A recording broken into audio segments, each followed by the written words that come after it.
Title: My wife wanted a divorce. Her desperate plea days later shocked me. The dining room's soft glow from the chandelier cast long shadows on the oak table, the silence between us heavier than the roast I'd cooked for dinner. Vesper sat across from me, her auburn hair pulled back, her eyes cold as she set her wine glass down with a deliberate clink.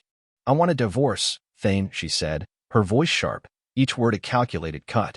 I stayed calm, my hand steady on my fork, though my heart pounded, a storm of emotions threatening to break through. Days later, she'd want me back, but in that moment, her words were a dagger, and I knew I had to face the truth of her betrayal. I'm Thane, a man who feels too much, average build, soft-spoken, with a heart that breaks too easily. Vesper called me pathetic, her favorite insult, delivered with a sneer that made me feel small. I'd loved her since our first date at a small-town art fair, her fiery ambition a spark I thought we'd share, her career as a curator a dream I supported with every late shift at the library. But that spark turned to ice, her ambition a wall I couldn't scale. Her late nights, her dismissive sneers, the way she'd brush off my concerns, they were signs I ignored, hoping love could fix us, until her demand for a divorce forced me to see the reality. I set my fork down, my voice steady despite the ache. "If that's what you want, Vesper," I said, meeting her gaze, my calmness a shield I didn't know I had.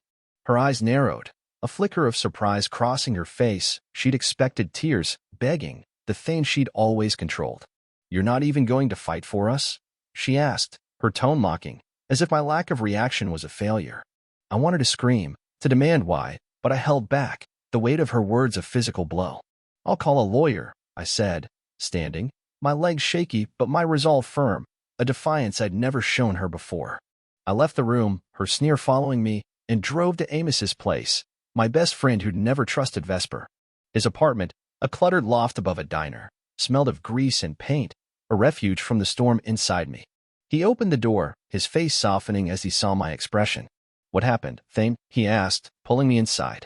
I collapsed onto his couch, the words spilling out. The dinner, Vesper's demand for a divorce, my calm response. Amos's jaw tightened, his usual humor gone. "She's a snake," he said, handing me a coffee. "You did the right thing, staying calm." I opened my notebook, a secret I'd kept since Vesper mocked my writing as childish, and wrote, "I'm not her pawn." The words felt fragile, but they sparked a resolve, a need to act, not just crumble. Amos saw, his hand on my shoulder. "You're stronger than she thinks, Thane," he said, his support a lifeline, his role in my journey a constant I cherished. I texted Mara, my coworker who'd seen me through Vesper's worst. Vesper asked for a divorce. I stayed calm. Her reply was instant. Come to the library tomorrow. We'll plan. I didn't sleep, the night stretching endlessly, Vesper's cold demand a haunting loop, her betrayal a wound I couldn't close. I thought of the past months, her distance, her late-night meetings, the way she'd flinch when I touched her. I'd found a man's tie in her car, not mine, but she'd laughed it off, calling me paranoid. "You're so needy," she'd said, and I believed her, thought I was the problem, until her demand for a divorce exposed the truth, a dagger in my heart. The library loomed, a battlefield I wasn't ready for, but I knew I had to face her, to uncover her lies, while her words at dinner echoed, a moment I'd never forget, driving me to fight with a strength she'd never break. The library's soft hum of turning pages was a quiet refuge as I stepped inside, the morning light filtering through tall windows, casting patterns on the hardwood floors. Vesper's cold demand for a divorce at dinner, I want a divorce, Thane still echoed, a wound that had kept me awake, her sneer a haunting reminder of her betrayal. I'd stayed calm, walked away, but the fire of her words burned, pushing me to act, not just crumble. I'd come to meet Mara, my resolve a fragile shield, my notebook tucked in my bag with the words, "I'm not her pawn," a mantra I clung to, determined to uncover the truth and fight back. Mara was waiting in the archive room, her warm smile a contrast to the storm inside me as she pulled me into a corner. "You did the right thing, staying calm, Thane," she said, her voice steady, her role in my journey a fierce anchor. I nodded, my hands trembling as I told her about Vesper's demand, her mocking tone, "You're not even going to fight for us," and my quiet defiance. Mara's eyes narrowed, her support a lifeline. "We'll make her regret this," she said, pulling out her phone. She called Elsie, a lawyer friend, putting her on speaker. "He's got grounds for divorce," Elsie said, her voice crisp. And if she's hiding something, we can dig deeper. I needed evidence, a step toward agency I'd never taken with Vesper. She's been distant for months, I said, my voice cracking. I think she's been seeing someone. Mara nodded, her tone sharp. Let's check her accounts. Elsie can pull financials. Elsie agreed, her voice steady. I'll look into her gallery's transactions, Thane. Be ready for anything. I wrote. Her lies won't bury me. The words fueled me, a declaration of my fight, bolstered by their support, a fire growing within me to face the truth Vesper had hidden. I drove to the gallery, needing answers, my heart pounding as I parked outside its sleek glass facade, the late morning sun glinting off the windows. Inside, Vesper was with her assistant, packing files, her movements frantic. She saw me, her eyes widening, a flicker of the Vesper who'd feared failure, now caught off guard. Thane, she said, her voice sharp, but there was a tremor, a crack in her icy control. What are you doing here? I didn't back down, the external conflict a battlefield I was ready for. I know you've been hiding things, I said, my voice steady, a defiance I'd never shown her before. I'm not letting you walk away without the truth. Her face paled, a flash of panic, but she sneered, masking it. You're delusional, she snapped, her hands clutching a file, but her assistant shifted uncomfortably, avoiding my gaze, a hint of something more. I'm not the one running, I said, turning to leave, her voice trailing, Thane, wait but I didn't look back, the confrontation a small victory, her stunned silence a prelude to her unraveling. I drove back to Amos's, my notebook open, writing. I'm not her shadow. The pain of her demand, her betrayal, still lingered, but I was moving forward, supported by Amos, Mara, and Elsie, their roles in my journey a foundation I'd build on. Amos met me at the door, his grin wide. You faced her, Thane, he said, clapping my shoulder, his support a warmth I clung to. What's next? I nodded, the fire within me burning brighter. Elsie's digging into her finances, I said. I'm not stopping. Mara texted. Found something, meet me at the library tomorrow. The message hinted at a twist, the stakes rising, my determination unshakable. Vesper's demand for a divorce had been her first move, but I'd stayed calm, walked away, and now I was fighting back, ready to uncover her lies. As the city's pulse hummed outside, I knew the battle was far from over, her attempt to break me a moment I'd never forget, but one I'd overcome with a strength she'd never break, while days later, her desire to take me back loomed, a challenge I'd face on my terms. The library's archive room was a sanctuary of muted light, the scent of old paper a quiet comfort as I met Mara the next morning, her urgent text, found something still glowing on my phone. A beacon in the storm Vesper's divorce demand had unleashed. Her cold words at dinner, I want a divorce, Thane had been a dagger, her sneer a haunting echo of her betrayal, but my calm response and confrontation at the gallery had shifted the tide. I'd walked away, fought back, and now, with Elsie digging into Vesper's finances, I was ready to uncover the truth, no longer the Thane she'd mocked as pathetic. Mara handed me a file, her eyes sharp with determination, her role in my fight a fierce anchor. Elsie found this, she said, flipping it open, her voice steady. Vesper's been funneling gallery profits into a secret account with Kale, her curator, for over a year. My breath caught, the depth of her deceit a fresh wound, a plot twist that hit like a punch. She's been planning to leave you for him, Mara added, her tone grim. The divorce was her way out. I wrote in my notebook, her lies are her chains. The words fueled me, a declaration of my fight, bolstered by Mara's support, a fire growing within me. I called Amos, needing his steady presence, his voice a lifeline over the phone. She's been stealing from the gallery, I said, my voice cracking. With Kale. Amos's tone was firm, his role in my journey a constant warmth. You've got her, Thane. Come to the loft, we'll plan. I drove over, the city's midday traffic a blur, my heart pounding with a mix of pain and determination. At the loft, Amos greeted me with a clap on the shoulder, his grin wide. She's going down, he said, handing me a coffee, his support a foundation I leaned on, pushing me to act, not just flee. Elsie called, her voice sharp with a new twist. Vesper's lawyer contacted me, she said. She's offering a settlement. She wants to meet tonight, at the gallery, to settle things quietly. Be careful, Thane. My stomach twisted, the offer a trap I recognized, her fear at the gallery now a prelude to her latest scheme. I decided to go, to face her on my terms, an external conflict I was ready for. Torin, Vesper's father, who had been quietly supportive since the clinic, insisted on coming. I'm with you, Thane, he said, his voice gruff, his loyalty a quiet strength I cherished. At the gallery, the evening shadows cast eerie patterns on the glass walls, Vesper waiting inside with her lawyer, her face pale, her eyes red, a flicker of the woman who'd feared failure, now caught in her own web. Thane, she said, her voice trembling as she saw me with Torin, no trace of her sneer. I didn't mean for this. I was trying to save the gallery. Her words were soft, a glimpse of vulnerability, but I saw the manipulation beneath, her hands clutching a file, her lawyer's sharp gaze, hoping to pull me back into her control. You stole from the gallery, from us, I said, my voice steady, cutting through her lies, the confrontation a battlefield I was ready for. You planned to leave me for Kale. Don't pretend this is about saving anything. Her face crumpled, tears spilling, but her lawyer stepped in, his tone sharp. We can settle this now, he said, but Torin's voice cut through, his loyalty to me unwavering. Not a chance, he growled, his role in my fight a quiet strength. I turned to leave, Vesper's voice trailing Thane, I need you but I didn't look back, the confrontation a victory, her stunned silence a prelude to her defeat. I drove to Amos's, writing, I'm free to stand. The pain of her demand, her betrayal, still lingered, but I was moving forward, supported by Amos, Mara, Torin, and Elsie, their roles in my journey a foundation I'd build on.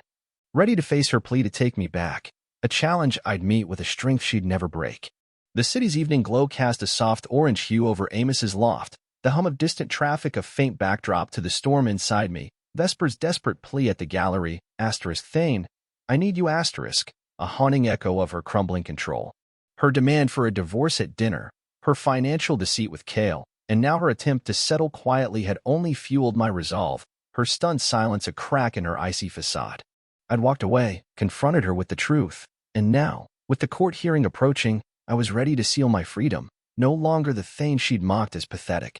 Amos handed me a mug of tea, his eyes sharp with concern as he sat across from me, the loft's cluttered warmth a refuge. You've got her on the ropes, Thane, he said, his voice steady, his role in my journey a constant anchor. She's panicking, trying to pull you back in.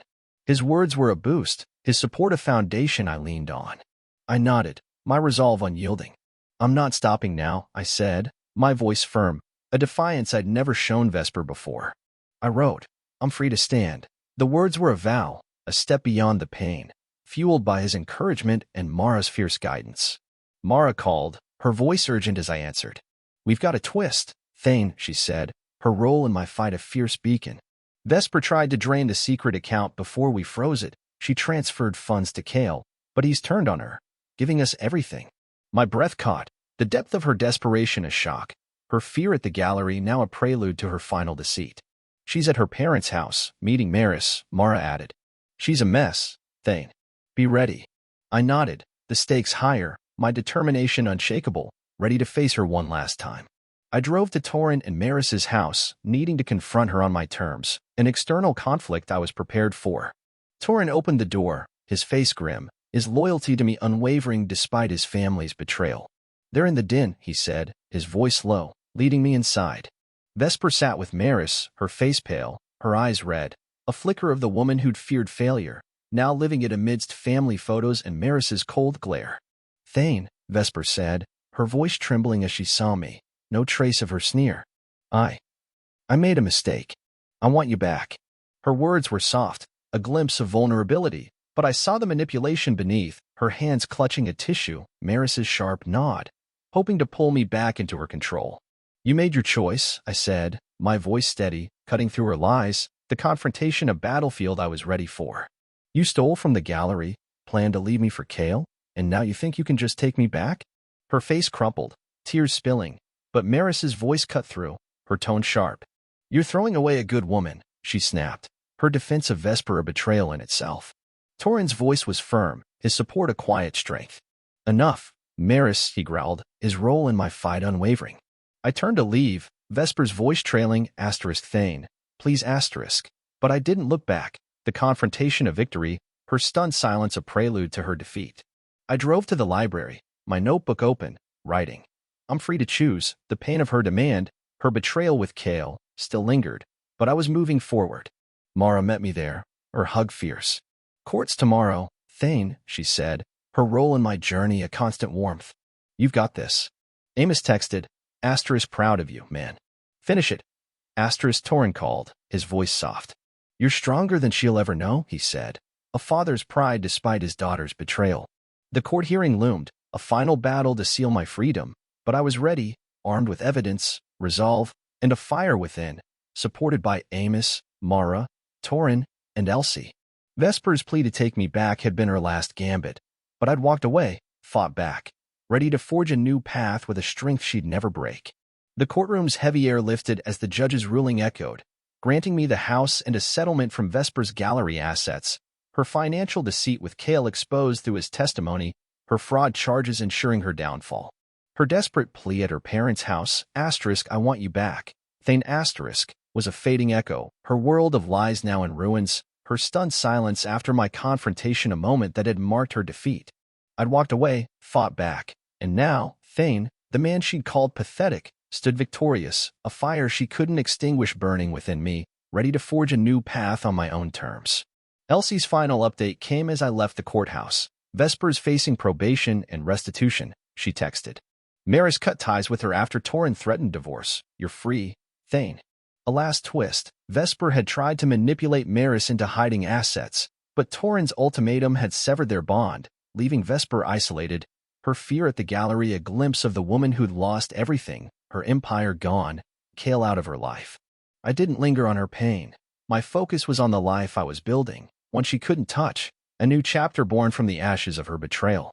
I returned to the house, its silence now a canvas for renewal, the dining room where she demanded a divorce transformed into a space of peace.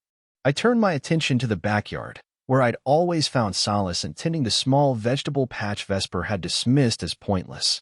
I expanded it, planting rows of tomatoes, peppers, and herbs, the earth under my hands a grounding force, a reminder of my own resilience. Torin came over often, his gruff humor a comfort as we worked side by side, digging new beds and building a small greenhouse, our bond deepened by the shared betrayal we'd endured. Your family, Thane, he said one afternoon, handing me a trowel, his role as a father figure a steadfast pillar in my journey. I took up baking, a skill I'd always wanted to learn, using the herbs from the garden to make savory breads and pastries in the kitchen. The act of kneading dough, watching it rise, became a metaphor for my own growth, my hands steady where they'd once trembled with tears. Amos visited, his laughter filling the house as he sampled my latest batch, his support unwavering. You've turned this place into a home, he said, his role in my journey a constant warmth. Mara stopped by with library books on gardening, her encouragement a quiet strength. You've found your roots, she said, her role a beacon through my fight, their presence a foundation I'd rebuild on. A symbolic act of closure came when I carved a small wooden marker for the garden, shaped like a book, my old refuge, and inscribed it with Grow Beyond. I buried Vesper's favorite wine glass, the one she'd held during her divorce demand, beneath the marker, letting the soil reclaim it, a gesture that felt like releasing the last of her hold on me, turning betrayal into growth. Vesper faded to a footnote, her probation a quiet end, Maris estranged, Kale long gone. I didn't care. My life was here, with Torin's shared silences, Amos's laughter, Mara's book recommendations, the garden thriving under my care. I started hosting Sunday dinners in the backyard, the scent of fresh bread and grilled vegetables mingling with the herbs, Torin carving the roast, Amos telling stories, Mara bringing her famous salad. Happiness wasn't loud, it was the clink of plates, the rustle of leaves, the warmth of chosen family. Vesper's demand for a divorce, her plea to take me back, had been her undoing, and I'd walked away, fought back, with Amos, Mara, Torin, and Elsie by my side. The external conflict in court, the gallery confrontation, had been my stage to stand tall, and I'd won, not by her rules, but by growing. As I sat under the oak tree, Torin at my side, the Grow Beyond marker in the garden, I knew I'd turned her betrayal into a new beginning, a life of roots, resilience, and peace, while Vesper faced the emptiness of her own making. Drop your thoughts in the comments, I read them all. Don't forget to like, subscribe, and share to help this video reach more viewers. See you in the next one.